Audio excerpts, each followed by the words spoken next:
आधे आसमान की हकदार, आधी आबादी। लेकिन जब देश और कानून बनाने की बारी आई तो क्या महिलाओं को उनका हक मिला? आज हम इस वीडियो में उन महिलाओं की बात करेंगे जिन्होंने आज महिलाओं की राजनीति में भागीदारी को सुनिश्चित किया। आज जो 33% आरक्षण की बात सामने आई वो उन्हीं महिलाओं की मेहनत का नतीजा है। रानी लक्ष्मीबाई की कहानी। रानी लक्ष्मीबाई, दुर्गावती और ऐसी रजिया सुल्तान, ऐसी बहुत सी महिलाएं थीं जिन्होंने ये साबित किया कि वो पुरुषों के मुकाबले कई गुना ज्यादा अच्छे से राजनीति को समझ भी सकती हैं और राज्य को चला भी सकती हैं। तो आज हम बात करेंगे इतिहास से लेकर के वर्तमान तक की उन महिलाओं की कहानी जिन्होंने इतिहास रचा और राजनीति में ऐसा मुकाम हासिल किया जो पुरुषों के भी बस की बात नहीं थी। बहुत से ऐसे फैसले लिए जो शायद पुरुष कभी नहीं ले पाते। तो आज हम उन महिलाओं की बात करेंगे, पूरे इतिहास को समझेंगे और जानेंगे उन वीरांगनाओं की कहानी और उन राजनीतिक, कूटनीतिक महिलाओं की कहानी जिन्होंने जब सत्ता में कदम रखा तो बहुत बड़े परिवर्तन कर दिए। भारत की आजादी के समय पहली लोकसभा में सिर्फ 5% महिला सांसद थी, लेकिन आज देश की सर्वोच्च संवैधानिक कुर्सी पर एक महिला राष्ट्रपति आसीन है और संसद में 33% आरक्षण का कानून पारित हो चुका है। रजिया सुल्तान और रानी लक्ष्मीबाई के दौर से लेकर के संविधान सभा और आज की डिजिटल संसद तक भारतीय राजनीति में महिलाओं ने अपने हक की लड़ाई कैसे लड़ी, आइए जानते हैं इस ऐतिहासिक सफर पर। भारतीय इतिहास में राजनीति केवल पुरुषों की बपौती कभी नहीं रही। 10वीं सदी में कश्मीर की रानी दिद्दा ने अपनी कूटनीतिक फैसलों से दशकों तक राज किया। 13वीं सदी में दिल्ली सल्तनत की पहली और एकमात्र महिला शासक रजिया सुल्तान ने पर्दा प्रथा को त्याग करके सीधे दरबार का नेतृत्व किया। वहीं गोंडवाना की रानी दुर्गावती, मालवा की लोकमाता अहिल्याबाई होलकर और कित्तूर की रानी चेन्नम्मा ने न केवल कुशल प्रशासनिक नीतियां बनाई बल्कि युद्ध के मैदान में भी दुश्मनों के दांत खट्टे किए। यह इस बात का प्रमाण था कि भारतीय भूमि पर महिलाओं के पास शासन और कूटनीति की समझ हमेशा से मौजूद रही थी। 20वीं सदी में जब आजादी की जंग तेज हुई तो सरोजनी नायडू, कस्तूरबा गांधी, अरुणा आसफ अली और उषा मेहता जैसी वीरांगनाओं ने जेल जाने से लेकर के भूमिगत रेडियो चलाने तक का जोखिम उठाया। 1925 में सरोजनी नायडू कांग्रेस की पहली भारतीय महिला अध्यक्ष बनी और आजादी के बाद देश की पहली महिला राज्यपाल भी।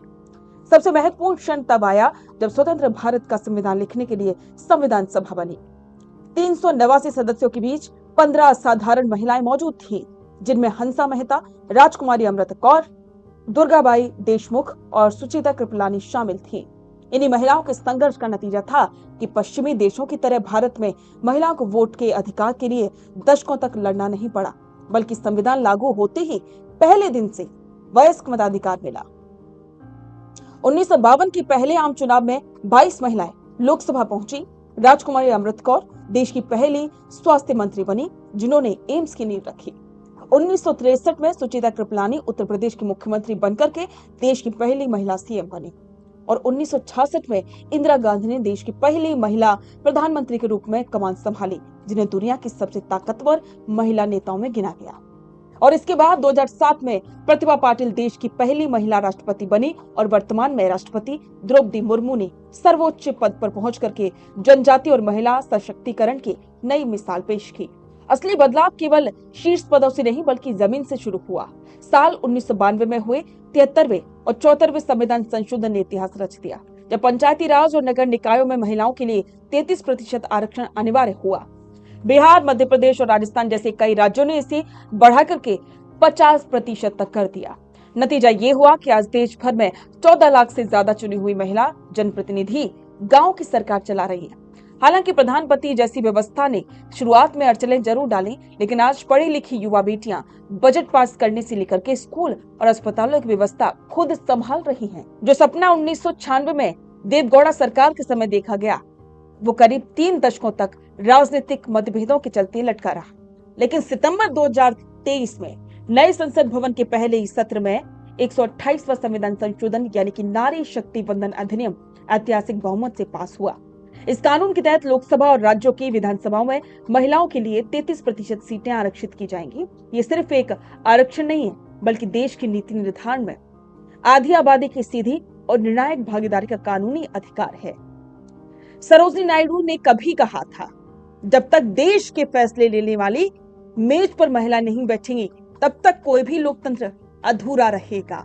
आज भारत की महिलाएं न केवल वोट बैंक है, बल्कि वे जीत हार तय करने वाली सबसे बड़ी ताकत बन चुकी हैं। तो महिलाओं ने साबित करके दिखा दिया कि सिर्फ चूल्हा चौका नहीं, बल्कि महिलाएं राजनीति में जाकर के बहुत अच्छे से कूटनीतिक रूप से सत्ता का संचालन कर सकती हैं, कानून बना सकती हैं और प्रॉपर तरीके से बजट भी बन सकती है। यही वजह है कि आज देश की वित्त मंत्री भी महिला हैं और राजस्थान की वित्त मंत्री भी महिला, क्योंकि महिलाओं की जो संगठन को चलाने की क्षमता होती है वो उनके ब्लड में ही होती है। और यही वजह है कि आज बीजेपी जैसी बड़ी पार्टियां महिलाओं को आगे लाने का काम कर रही हैं। अपना पॉडकास्ट शुरू करना चाहते हैं और चाहते हैं कि पहले दिन से उसे लाखों लोग देखें, तो अब ये पॉसिबल है जयपुर में। जयपुर का सबसे तेजी से बढ़ता हुआ digital news channel the fact India आपके पॉडकास्ट को वर्ल्ड क्लास बनाने के लिए जयपुर के बीचों बीच श्याम नगर में लाया है world class podcast setup, green screen setup. उसे शूट करने के लिए best state of the art facilities, editor से लेके लाखों फॉलोवर्स और करोड़ों वाली रील्स वाला यूट्यूब चैनल, और ये सब आपको एक ही जगह पर मिलने वाला है। तो पूरी जानकारी के लिए आज ही व्हाट्सएप कीजिए इस नंबर पर।